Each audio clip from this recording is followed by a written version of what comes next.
Je suis Françoise Moulin-Civil, très heureuse de répondre évidemment à cette interview, enfin, d'autant plus que je suis à quelques semaines de ma retraite comme enseignant-chercheur. Donc je suis aujourd'hui à l'université de Cergy-Pontoise qui a changé de nom au 1er janvier, qui est CY Cergy Paris Université. J'y suis depuis 2004, après avoir passé 10 ans à Nanterre. Et mes fonctions actuelles, je suis directrice du collège doctoral à Cergy. Je n'enseigne plus depuis un certain nombre d'années parce que j'ai eu des postes disons, à responsabilité, et je suis aussi conseillère au ministère de l'enseignement supérieur pour 60% de mon temps. Voilà mes fonctions actuelles. Alors, le titre de ma thèse, je le reprends, hein, c'est un petit peu long, c'est Formes et significations, tout ça au pluriel, du néo-baroque dans le roman cubain contemporain. Et il y avait une parenthèse avec un certain nombre d'auteurs que j'ai le plaisir de rappeler ici: Reinaldo Arenas, Guillermo Cabrera Infante, José Lezama Lima et Severo Sardu. Donc c'est une thèse que j'ai soutenue en 1994 à l'université de la Sorbonne Nouvelle Paris 3 sous la direction du professeur Claude Fell. Alors, cette thèse est-elle l'aboutissement d'un parcours traditionnel avec une licence, une maîtrise, un DEA, ou est-ce que c'est l'aboutissement d'un parcours moins conventionnel? Ah, oh bah, je pense que tout parcours est singulier forcément, hein. C'est son parcours et on le traverse ou on le vit de façon différente. Après, moi, je répondrai très simplement que non, c'est plutôt un parcours traditionnel, assez classique. Voilà, après une Hippocane, je ne suis pas allée plus loin. Une Hippocane, je suis rentrée à Paris 3, où j'ai d'ailleurs fait la totalité de mes études, donc évidemment 3 ans de licence, puis une maîtrise, parce qu'effectivement, on ne parlait pas de master à l'époque. On se situe dans les années 70, hein, pour replacer peut-être un petit peu ça dans la chaîne du temps. Donc, une maîtrise. Et puis, alors, comme j'étais hypécienne, voilà, c'est un concours pour entrer dans l'enseignement que j'avais passé à la fin de mon Hippocagne d'ailleurs, donc je devais 10 ans à l'État, donc je me suis engagée aussi dans la préparation des concours d'enseignement. J'ai eu le CAPES, j'ai eu l'agrégation. Et alors, j'ai bénéficié d'une chose qui n'a d'ailleurs pas duré très très longtemps. Je n'ai pas fait de DEA, tout simplement parce que j'étais agrégée. Donc du coup, voilà, je n'ai pas passé le. Il me semble que c'était parce que voilà, je venais d'obtenir l'agrégation. Et donc du coup, je n'ai pas de DEA, et je me suis engagée directement dans la thèse après l'agrégation. Donc voilà, un parcours plutôt traditionnel.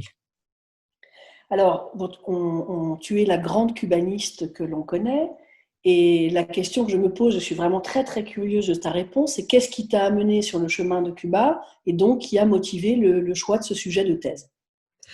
Alors, des grands cubanistes, il y en a beaucoup. Et je suis même fière de compter, j'allais dire, au rang peut-être de ces cubanistes, à la fois spécialistes de littérature et spécialistes de civilisation. C'est très simple. Comment je suis arrivée à Cuba, ce n'est pas parce que j'y ai fait un voyage. D'ailleurs, je dois dire que je connaissais bien l'Amérique latine, que j'avais passé 3 ans à New York comme professeur d'espagnol au lycée français, et j'avais visité vraiment une grande partie de l'Amérique latine, y compris une ou 2 îles de la Caraïbe, mais je ne connaissais pas Cuba. Donc, c'est pas par ce biais-là que j'y suis arrivée. Non, je venais de passer l'agrégation, je le rappelais tout à l'heure, et au programme de l'agrégation, donc, que j'ai eu en 1981, il y avait au programme Alejo Carpentier, alors que j'avais lu, mais alors que je me suis mise à dévorer après le roman qui était au programme de l'agrégation, qui était El Arpa y la Sombra, si je me souviens bien. Oui, c'est même sûr. Et je me suis mise à lire, à dévorer Carpentier, et à me dire, oh ben voilà, ça y est, j'ai trouvé, je veux faire une thèse sur Alejo Carpentier. Donc je suis allée voir Claude Fell, qui a levé les yeux au ciel, qui m'a dit: «Ah non, pas encore une thèse sur Carpentier, il y en a déjà des milliers. Non, non, non, il faut trouver autre chose.» En plus, ça, Carpentier venait de mourir, hein, il est mort en 1980. Et donc, du coup, foisonnement, évidemment, d'articles bien sûr, qui ont été écrits, évidemment, sur lui, mais à partir, évidemment, de son décès très médiatisé. Et donc, du coup, il m'a dit… alors, il y avait donc ça, Carpentier, puis en même temps, j'avais tellement lu de choses sur Carpentier pour la grecque, il y avait un mot qui revenait toujours quand on caractérisait la prose narrative, en particulier Carpentier, c'était le mot baroque. Donc, je suis allée voir Claude Fell, je lui ai dit, voilà, Carpentier et baroque. Il m'a dit, ah non, c'est pas question, beaucoup de choses ont été écrites sur la question, vous allez travailler sur le néo-baroque. Vraiment, il me l'a dit comme ça. Alors moi, néo-baroque, ça ne me disait rien, je comprenais les termes, mais je ne savais rien de tout ça. Et voilà qui me donne un certain nombre d'auteurs. Donc, à part les Samalima, franchement, bien sûr, j'avais entendu parler de Cabrera Infante et de Arenas. Severo Sarduy, déjà, ça me paraissait… c'était un parfait inconnu pour moi. Voilà. Et donc, c'est comme ça qu'est né mon sujet de thèse, c'est-à-dire à partir de Carpentier et baroque, avec Claude Fell, et vraiment en construction avec lui, parce qu'il m'a dit, mais allez, il faut que vous lisiez, et vous me direz ce que vous en pensez. J'avoue que mes premières lectures de Severo Sarduy m'ont paru ardues, mais je me suis accrochée, et je n'ai jamais regretté le choix vers lequel m'a poussé Claude Fell. Voilà. C'était un bon directeur de thèse, c'est sûr. C'était un excellent directeur de thèse qui laissait beaucoup de liberté. Puis voilà, il avait confiance en moi et il m'a dit, mais non, de toute façon, vous y arriverez. Mais c'est vrai que c'était un très bon directeur de thèse. Alors, en quelques phrases, qu'est-ce que tu as voulu démontrer dans cette thèse? Alors, je suis quand même partie du baroque et de Carpentier. Je suis quand même assez têtue.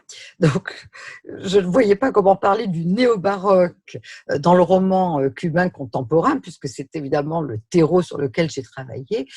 Et donc, je suis partie du baroque de Carpentier.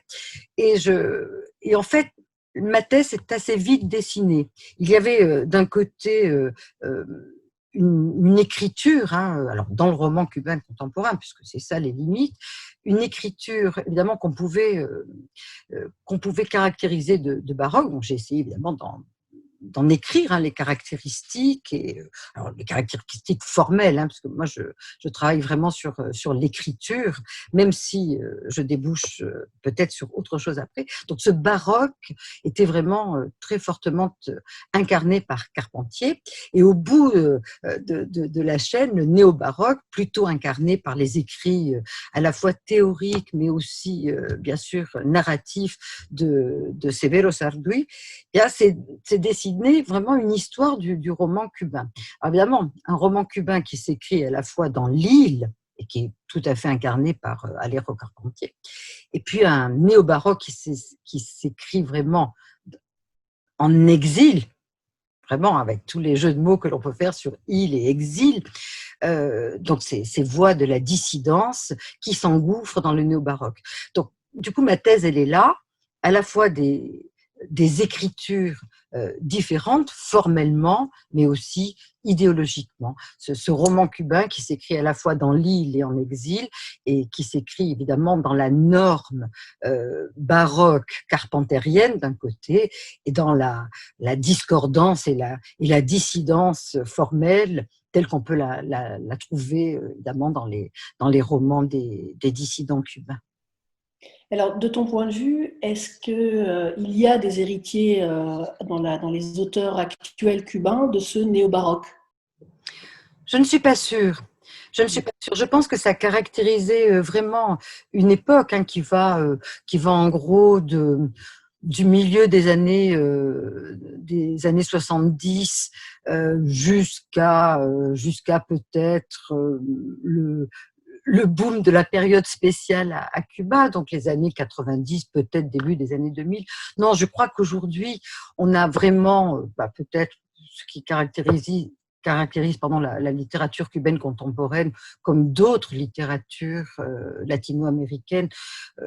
On est vraiment dans un mouvement mondialisé aujourd'hui de la littérature et je ne suis pas sûre que baroque et néo-baroque agissent encore comme des catalyseurs, j'allais dire, d'écriture. Non, on est dans quelque chose aujourd'hui de beaucoup plus ouvert.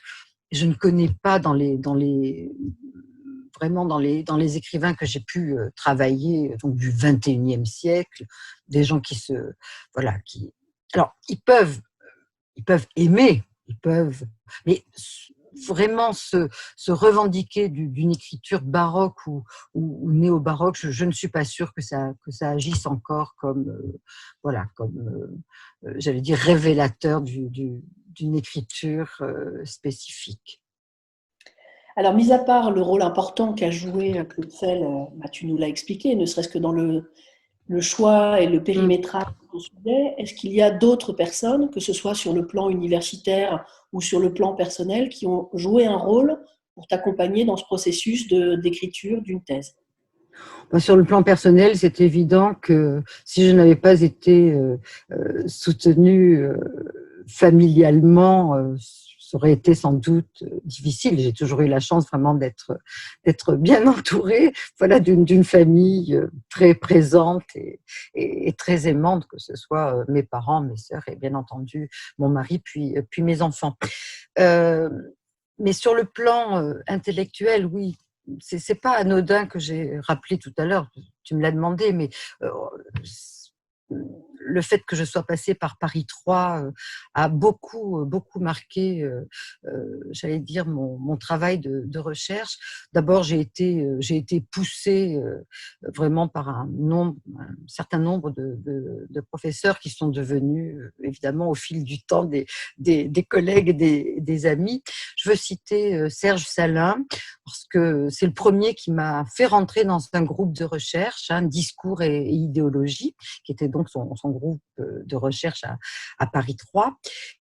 Puis évidemment, après, tous ceux que j'ai pu rencontrer au sein du CRICAL, où je suis évidemment, dès que je me suis inscrite en thèse avec Claude Fell, je suis rentrée au CRICAL.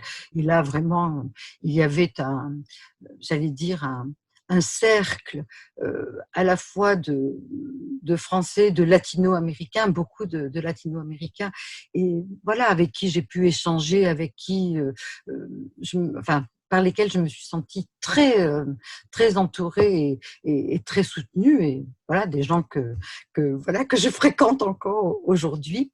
Mais pour revenir à Paris 3, d'autres professeurs, je veux en citer au moins deux autres, qui sont Carlos Serrano, qui sera d'ailleurs dans mon jury de thèse, et Alfred Melon, qui aurait dû être dans mon jury de thèse et qui malheureusement est décédé en 1990. Voilà, qui sont pour moi de grandes figures intellectuelles et qui m'ont beaucoup apporté. Alors, j'imagine que comme tout doctorant, tu as traversé les périodes difficiles pour quelles que soient les raisons. Est-ce que tu peux nous en parler de ces moments difficiles? Alors, oui, bien sûr, c'est jamais un long fleuve tranquille, l'écriture d'une thèse. Alors, d'autant plus que je m'étais inscrite en thèse d'État, je ne l'ai pas précisé tout à l'heure, mais en 81, quand je me suis inscrite, c'est en thèse d'État.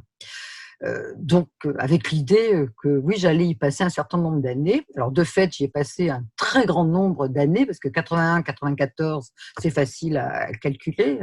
Donc, oui, j'y ai passé un certain temps. Évidemment, pas de façon continue. Donc, la première difficulté, elle a été là. J'étais professeur dans le second degré, dans un collège voilà, en plein milieu de la forêt de Fontainebleau, où j'ai eu beaucoup de chance, puisque en tant qu'agrégée, j'ai eu immédiatement un emploi du temps sur 3 jours, donc ce qui m'a laissé quand même un petit peu de temps, mais j'étais chargée de cours à Paris 3 aussi en parallèle. Donc, c'est d'abord le temps que ça m'a pris, donc ça a été une difficulté.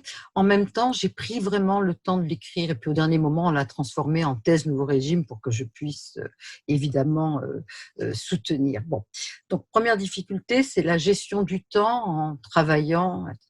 Ce qui m'a sauvée, c'est que j'ai bénéficié d'un congé parental en même temps que mon mari rentrait à la Casa Velasquez à Madrid. J'ai pris un congé parental pour l'accompagner. Et donc, du coup, j'ai pu enfin finir la partie recherche, 88-91. J'ai soutenu après en 94.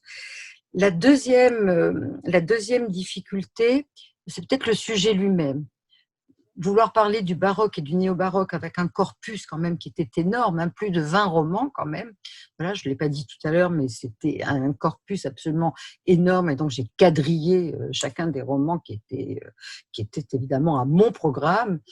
Et puis, évidemment, une bibliographie sur le sujet qui était tellement énorme parce que moi, je me suis replongée dans les racines du baroque hein, pour comprendre l'objet sur lequel je parlais. Donc voilà, ça a été le foisonnement aussi de la bibliographie, à la fois active et passive, comme on dit en Amérique latine souvent. Voilà, ce foisonnement-là a été une difficulté. Autrement, ça a été une joie de faire cette thèse. Vraiment. Ça fait plaisir à entendre. Alors, venons maintenant à la soutenance. Quels étaient les membres du jury alors? Alors, bien sûr, au-delà de Claude Fell, qui était le directeur de ma thèse, il y avait François Delprat, qui en a été le rapporteur, Carlos Serrano, et puis, last but not least, le président de mon jury était Alain Sicard de l'université de Poitiers. Voilà, donc j'étais très heureuse de ce jury qui était exigeant, vraiment très exigeant, mais qui a été d'une bienveillance absolue à mon égard. Alors justement, quel souvenir en gardes-tu? Alors du jour de ma soutenance, donc le froid sur Paris, ça je m'en souviens, c'était en janvier. Juste avant la soutenance, je me revois dans la voiture, c'est pas moi qui conduisais, et j'avais une espèce de boule au ventre. Et je me souviens d'avoir dit que je ne savais plus rien. Et c'était un ressenti réel, si je peux le dire de cette façon-là. Je me disais, mais ils vont me poser des questions, je ne vais même pas les comprendre, et je n'aurai rien à dire d'intelligent, d'intéressant, etc. Mais la soutenance est vraiment très, très bien passée. Beaucoup de questions, bien sûr, et puis des questions critiques, hein, mais voilà, ça permet aussi de sortir de soi et de défendre quand même un sujet dans lequel je croyais. Donc, j'ai plutôt trouvé la soutenance stimulante. Et si je peux avoir quelques minutes de plus juste sur ce sujet, sûr, comme tout le monde, j'ai organisé un pot de soutenance après et je me souviens d'une petite anecdote. Ce pot, évidemment, tout le monde était heureux, euphorique, etc. Et je ne sais plus qui, mais a posé la question, donc j'avais déjà mes 2 enfants, à ma fille qui avait 7 ans. Ah, alors, tu es heureuse que ta maman ait soutenu sa thèse, etc. Elle a regardé tout le monde et elle a dit, moi, je ne ferai jamais de thèse. Je suis heureuse de raconter qu'elle est aujourd'hui docteure en histoire de l'art et qu'elle a soutenu une thèse. Bon. Je pense qu'elle avait souffert des thèses de ses parents, quoi, du temps que nous y avions consacré. Mais enfin, ça ne l'a pas traumatisée outre Non, mesure. du tout, puisque voilà, elle a fait des études qui l'ont conduite à une thèse. Alors, dans quelle mesure l'enseignante, la chercheuse et puis le beau parcours professionnel que tu as eu de manière globale a été influencé, voire modelé par cette thèse? Alors, je pense qu'une thèse, c'est vraiment un moment fondateur. Bien sûr, c'est l'aboutissement d'un travail, mais c'est d'abord un moment qui inaugure d'abord une vie professionnelle. Hein. Bon, voilà, j'ai pas été recrutée l'année même comme maître de conférence, mais l'année d'après, donc à Nanterre. Et bien sûr, cette thèse, elle est formatrice de ce côté-là, parce qu'on devient bien enseignant-chercheur quand on a la chance évidemment d'avoir un poste de maître de conférence. Donc je pense que de ce côté-là, voilà, c'est ce moment qui évidemment est extrêmement important et qui ouvre le sésame, en tout cas, de l'enseignement supérieur pour qui voulait se lancer là-dedans, et c'était mon cas. Mais je pense que mes recherches, d'abord, je n'ai jamais délaissé. Alors évidemment, dans certaines responsabilités, j'ai dû m'éloigner un petit peu de la production en recherche, mais me suis toujours quand même intéressée aux études sur Cuba. Mais j'ai eu la chance aussi à la fois de sortir de Cuba et de m'intéresser plus largement à la Caraïbe. Et je voulais dire combien c'est modélisant que de travailler sur quelque chose qui est géographiquement un archipel et qui est intellectuellement une partie du continent latino-américain extrêmement productrice j'allais dire, à la fois d'écrits théoriques, de sens, etc. Pour qui a travaillé sur la Caraïbe, je veux dire, s'approcher de la Caraïbe, c'est rentrer dans cette pensée un peu archipélique. Et tout ça pour dire que d'avoir travaillé sur Cuba et la Caraïbe m'a obligée, mais assez naturellement, à m'intéresser à d'autres cultures. Donc je pense que tout cet aspect interculturel de mes recherches est aujourd'hui quelque chose qui m'a façonnée comme femme aussi, voilà, ouverte sur le monde et qui déteste tout ce qui est cloisonnement, tout ce qui est évidemment repli sur soi, etc. Voilà, et je pense que ça, de ce côté-là, je trouve que c'est une richesse. Mais ça m'a aussi ouvert à l'interdisciplinarité. Mais c'est la même chose. Enfin, je pense que c'est l'idée de sortir de sa petite sphère voilà, de recherche ou d'enseignement et de m'ouvrir à plein de choses. Et de ce côté-là, je pense que mes recherches originelles m'ont obligée à finalement sortir de quelque chose qui serait juste l'île de Cuba et sa littérature. Mais j'ai aussi travaillé sur l'exil, et donc je pense qu'il y avait déjà aussi cette ouverture sur le monde qui était présente et qui m'a, je pense, oui, façonnée. Alors, as-tu relu ta thèse, le cas échéant, avec douleur ou avec bonheur? Je ne l'ai pas relue. Enfin, j'ai pu en relire quelques chapitres. Parfois, pour écrire un article, je me suis dit, ah bah tiens, ça je l'avais un peu travaillé dans tel chapitre. D'ailleurs, il fallait déjà que je retrouve le chapitre. Mais je ne l'ai pas relu. Ah, Mais superstition? non, non, non, je préférais me projeter dans autre chose. Voilà. D'accord. Alors, quel conseil donnerais-tu ou as-tu donné évidemment à de jeunes doctorants? Oui, bah, oui, j'ai eu la chance d'encadrer quand même un certain nombre de travaux de thèse. Je pense que le premier conseil, et je pense que tous les directeurs de thèse commencent par ce conseil-là, c'est d'être persévérant. On traverse forcément, voilà, des moments de doute par rapport au sujet, par rapport à sa propre capacité à aller au bout d'un travail de recherche. Eh bien non, c'est de rester persévérant et voilà, malgré, je le dis, les moments de doute ou les moments de découragement.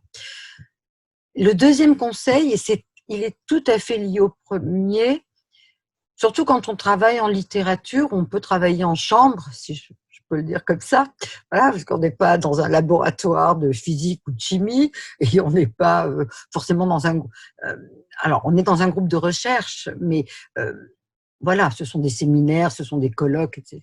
C'est surtout de ne pas travailler seul. Vraiment d'échanger avec d'autres doctorants. Alors évidemment, si ce sont des doctorants dans les mêmes disciplines, ça peut aider, mais aussi d'autres disciplines. Et c'est pour ça, alors c'est peut-être parce que je suis aussi directrice d'un collège doctoral aujourd'hui et que je me dis qu'on met à disposition des doctorants des tas d'outils de formation, enfin, eh bien oui, il faut les suivre, ces formations, il faut rencontrer des doctorants d'autres disciplines, échanger, parce qu'en méthodologie, on a besoin de ce regard extérieur, j'allais dire, de se confronter peut-être à d'autres façons de travailler, de voir, etc. en fait, je plaide toujours pour le décloisonnement, là, hein, l'air de rien. Je pense qu'il faut toujours sortir de sa bulle de chercheur, si je peux le dire de cette façon-là, de son sujet et en tout cas en parler. Et le troisième conseil, c'est savoir où l'on va. Pourquoi fait-on une thèse et surtout pourquoi faire après? Donc, il faut avoir en tête, je veux dire, faire une thèse pour faire une thèse, je pense qu'il faut sortir de cette espèce de, je ne sais pas comment le dire, d'entropie. Non, il faut vraiment savoir ce que l'on veut en faire. On veut être enseignant-chercheur, très bien. On veut surtout pas être enseignant-chercheur, c'est très bien aussi. Mais se demander pourquoi faire, voilà, pourquoi faire une thèse. Et ça, c'est un conseil à donner. Quel objectif on poursuit? Ça, c'est vrai que c'est un conseil qui est très simple, mais qui est clé. Pourquoi Et faire qui une est thèse? clé. Ah oui. C'est vrai. Parce que, bien sûr, mais alors, et ça n'empêche pas le plaisir que l'on peut prendre, évidemment, à faire des recherches, à écrire une thèse, même si c'est un peu dans la douleur dans les derniers mois quand même.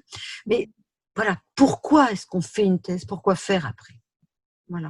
Alors, pour finir, est-ce que tu peux nous lire la première phrase de ta thèse et si tu pouvais nous en faire un petit commentaire avec la distance, ce serait Alors, bienvenu. alors, quand je passe la courte page de mes remerciements, donc c'est vraiment la première page.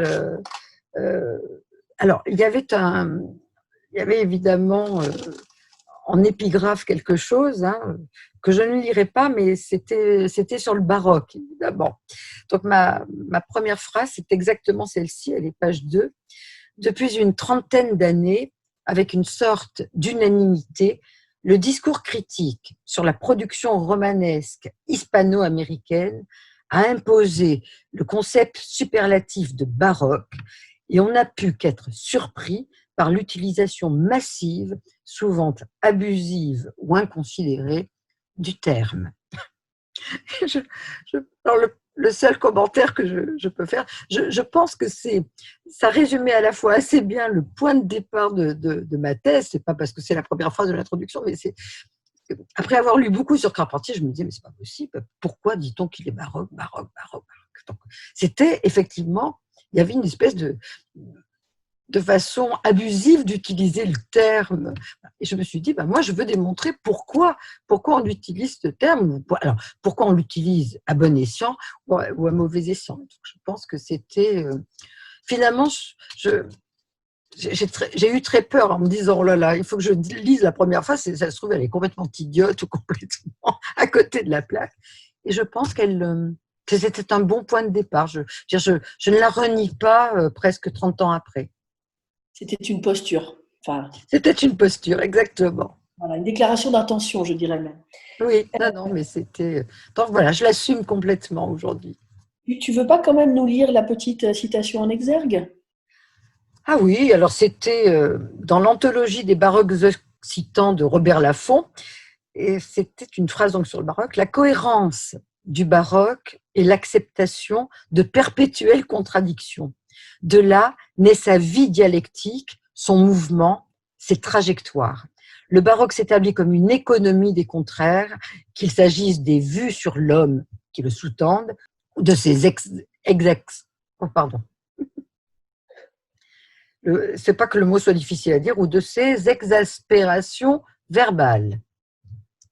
Bon, ben là, entre la citation en exergue et ta première phrase, c'était un… Et c'est ça, parce que Voilà. la trajectoire qui mène du baroque au néo-baroque, voilà, les contradictions, non, je pense que c'était assez bien choisi aussi. Voilà, je l'assume aussi. Très bien. Eh bien, François, je te remercie beaucoup. Je te souhaite 6 bons derniers mois de carrière institutionnelle. Et puis après, j'espère que tu vas continuer à œuvrer aussi noblement pour les études américanistes. Non, c'est moi qui te remercie. Je pense que c'était un très agréable moment. Et je suis à 2 mois de la retraite. Je Ah, reprends j'avais le temps. Voilà, ça s'arrête fin août. Oui. Mais donc, je continuerai dans la recherche. quelle Je dernière continue. période avec ce confinement pour une fin de… Voilà. Ah oui, c'est une drôle de fin de carrière. Voilà. Mais bon, moi, je continuerai dans la recherche. Et voilà, j'ai déjà des projets. On s'en félicite. Merci beaucoup, Merci François. beaucoup, Caroline.